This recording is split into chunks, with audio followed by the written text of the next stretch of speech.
السلام عليكم، كي راكم؟ ان شاء الله قاعد تكونوا بخير وعلى خير. مرحبا بكم في فيديو جديد وقاطو جديد. اليوم عندنا نوع من المعسلات يجي يعني يجي يعني بريستيج واقتصادي، ما فيهش زعما صوالح بزاف. غادي نروحوا للعجينه. عندنا 200 غرام تاع المارغرين، غادي نزيدوا عليها زوج مغارف كبار تاع السكر ناعم. هنا البيضة كما راكم تشوفوا راحت من يدي، عفوا. غادي نزيدو حبة تاع البيض، غادي نزيدو زوج مغارف كبار تاع الكوكا محمص ومطحون ولا اي نوع من المكسرات تفضلوه. عندنا مغرف صغيرة تاع لافاني، وهذا هو المول اللي غادي نخدمو فيه. هنايا غادي نحاولوا باش نخلطوا كاع المكونات مع بعضهم. كما راكم تشوفوا غادي نخدمهم كاع مع بعضهم بهذه الطريقة حتى يتجانسوا كاع المكونات مع بعضها.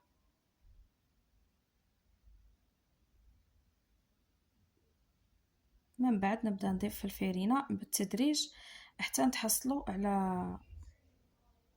على عجينة طرية ومتماسكة. هنا البنات المقطع منش عارفة، المهم راح لي. هذا هو بعد اللي يعني درت يعني كبلت كاع الحبات تاع الكاطو. غادي نروحوا نطيبوهم نص طياب. دوك نقول لكم علاه نطيبوهم نص طياب. عندنا زوج حبات تاع البيض غادي نطلعوهم مع بعضهم حتى نتحصلوا على مورينغ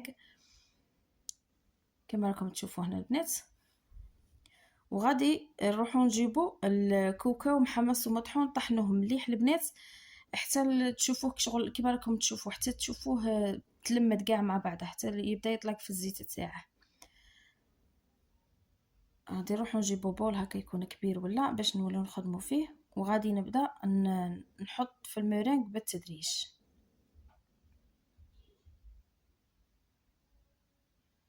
وغادي نبداو نخلطوا، نحاولوا ندخلوا هذاك المورينغ في الكوكاو. هنا البنات ما ديروا لا سكر لا والو، غير كيما هكا. يعني اذا لاحظتوا انا ما درتش السكر في العقده خاطش غادي من بعد نعسلوها.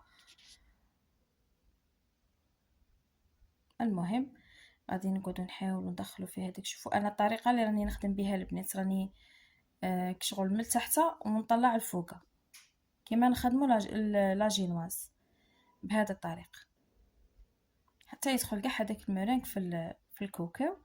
هنايا بعد اللي طيبتهم نص طيب كما قلت لكم قبيله، غادي نجبدهم وغادي نبدا نعمر في الحشو.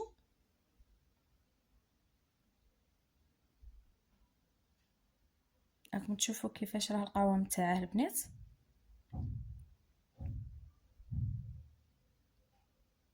من بعد غادي نروحو نجيبو كوكاو ايفيلي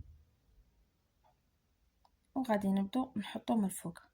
هنا البنات كي تحطوا الكوكاو تاعكم من الفوق حاولوا تضغطوا غير شويه باش من بعد كي تبغوا ديمولوا الكاطو تاعكم ما يقعدش هذاك الايفيلي يطيح لكم من بعد، ما يقعدش يتفتت.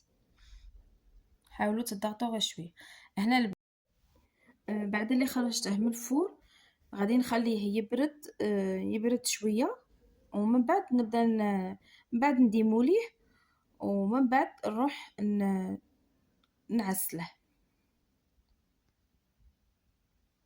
كما راكم تشوفوا هنا البنات انني نعسل فيه. حاولوا ديروا حاجه من تحت باش من بعد كي تبغي ترفديه ما يغبنكش وما يجيكش من تحت هاك شغل يعني ما يتعسلكش من تحت بهذا الطريقه.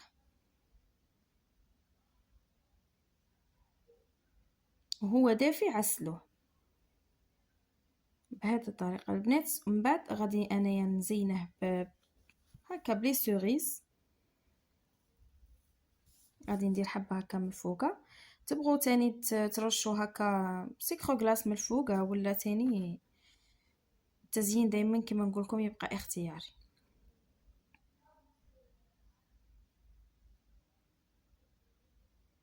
هاد الوصفة تجي شابة البنات، جربوها. وهذه هي الوصفة تاعنا تاع نهار اليوم، ان شاء الله تكون عجبتكم وتجربوها. والسلام عليكم في فيديو قادم ان شاء الله.